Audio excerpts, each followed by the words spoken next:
E nesse sentido eu não acho, ao contrário de outros autores, que essa divergência materialize uma divergência de princípios ou de doutrina ou de orientações sobre a educação de juventude, mas materializa essencialmente uma diferença de competências e, sobretudo, uma particularidade que a Igreja sempre teve, foi a de defender estritamente o controle sobre aquilo que são as suas organizações de enquadramento e de não as fazer. E, nesse sentido, eu não atribuo essa divergência entre a Igreja Católica e o Estado, neste período concreto, o significado que outros autores dão. Eu acho que a Igreja Católica, neste período, a sua hierarquia está firmemente... muito obrigado. Eu faço este ensaio. Está firmemente coincidente, quer dizer, há uma coincidência muito grande de propósitos doutrinários e ideológicos entre aquilo que é o discurso maioritário do regime e o discurso da Igreja. A Igreja é o grande instrumento legitimador do ponto de vista da religião do regime. E nesse sentido, eu acho mesmo que é possível falar, e falo, relativamente a este período, de uma espécie daquilo que chamo neo-regalismo funcional. Ou seja, existe uma espécie de religião oficiosa do Estado, não oficial, a despeito da revisão constitucional 35 ter consagrado a religião católica como religião da nação portuguesa. A Constituição 33, quando começa, por virtude dos compromissos com o republicanismo laico, os conflitos genéticos do regime, o Salazar, para assumir ao poder, tem que fazer compromissos designadamente com a tropa. E a tropa é muito marcada por um certo laicismo republicano, laicismo conservador republicano, mas laicismo. E aí a Constituição 33, além de concessões importantes ao sistema liberal da organização do Estado, tem outras do ponto de vista da ideologia, nomeadamente o ser uma religião, na sua primeira versão, laica, explicitamente laica.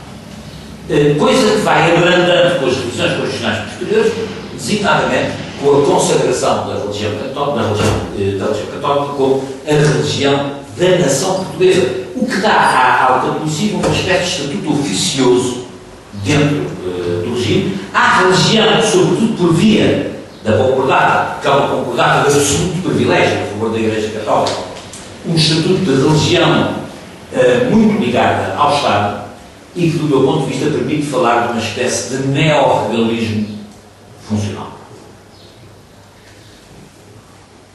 A hierarquia católica, no seu conjunto, e salvo raras e muito honrosas exceções, 3, 4 exceções ao nível da alta hierarquia da Igreja, vai-se manter fiel a este compromisso complementar. E vai-se manter fiel ao regime.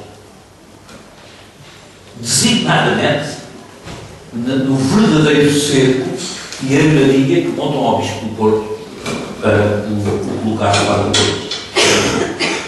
Sem a colaboração de vários dos mais importantes bispos da Conferência Episcopal, teria sido muito difícil pegar a partida que pegaram ao Dom António no que respeita em 1958, 59, de forma a ele manter-se fora do país. E, portanto, a hierarquia da Igreja, na hierarquia da Igreja, até ao último cardeal no período do basilismo, em que a Igreja começa a tomar as suas distâncias em relação ao regime, o Dom António, durante todo o consulado do cardeal Silgeira, de um ponto de vista formal, e salvo alguns estados de alta do próprio cardeal e de outros bispos, na realidade vai manter-se, enquanto hierarquia, essencialmente fiel ao compromisso concordatário e à instrumentalização política do regime. A Igreja, a hierarquia da Igreja, foi, do meu ponto de vista, um instrumento essencial de dominação política e ideológica do Estado Novo durante este período. Dizer isto é uma coisa que não tem nenhuma contradição com o reconhecimento da importância da oposição católica, nascida sobretudo após 58, na luta contra o regime. E, sem dúvida, é a Carta do Bispo do Porto, que é a Carta de Alforria, para os católicos oposicionistas se começarem a organizar. Todos nós sabemos que isso tem origens anteriores.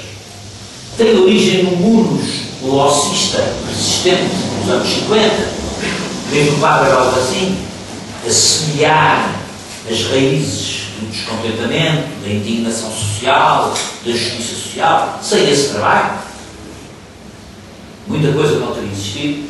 Tem raízes na JUC e naquela geração do Decreto 40.900 que prepara, de alguma maneira, vários mais distintos quadros da JUC, da Cinemateca, João Bernardo Costa, João Salgueiro, vários deles, a própria Luz Pintasil, que são formados nesta geração jucista dos anos 50.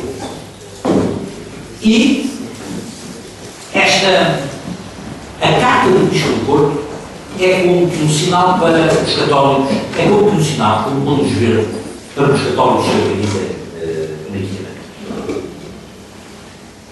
Bom, e depois disso, sem dúvida nenhuma, a espantosa importância que para a Igreja Católica Portugal teve o Concílio do Vaticano II.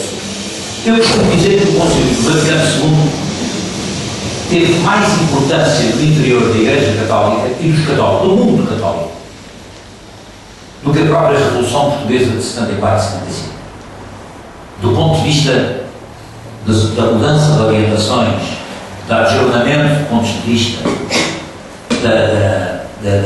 da mudança de consciências, o Concílio Vaticano II, do que eu tenho observado, do que eu tenho ouvido, do que eu tenho lido, tem uma importância enorme numa jovem geração de católicos, religiosos, padres, de militantes católicos, que vão, à luz do Vaticano II, legitimar o direito à resistência e o dever da resistência, não só ao regime anterior, como de uma forma muito particular à Guerra Mundial. Deve-se, em parte, aos católicos, à oposição católica, uma coisa da maior importância na luta política dos anos 60, a partir dos anos 60 em Portugal. A questão colonial era uma questão na oposição democrática portuguesa. A questão colonial era uma questão bastante incómoda. Nós tínhamos uma oposição republicana colonialista, nascida do ultimato e da cultura do ultimato, nascida da urgência da defesa do Império, contra o inglês, contra o estrangeiro, etc. Isso era uma cultura, não era uma cultura que a participação republicana no ultimato e a importância que o ultimato teve na arrancada republicana para o poder davam à cultura oposicionista republicana uma forte componente colonialista, chamamos assim. O que significava que a questão colonial era uma questão incómoda para a oposição. Mesmo a oposição comunista, que adota os pontos de vista do 20º Congresso do Partido Comunista da União Soviética, no seu Congresso clandestino de 57. O 20º Congresso reúne-se em 56 e eles em 57 fazem um Congresso onde recolhem as orientações do 20º Congresso e passam a considerar o apoio aos movimentos de libertação nacional e a luta pela independência como um grande signo do movimento comunista internacional. Mesmo nessas condições, após 57, esta é uma postura da parte do Partido Comunista largamente retórica. Ou seja, nas negociações, nas conversas, nos movimentos, nas listas de oposição que se faziam, os comunistas do PCP estavam normalmente disponíveis a sacrificar a questão colonial à questão da unidade.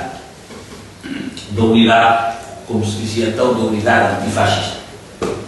O que significa que a questão colonial era uma questão bastante retórica nos anos 60.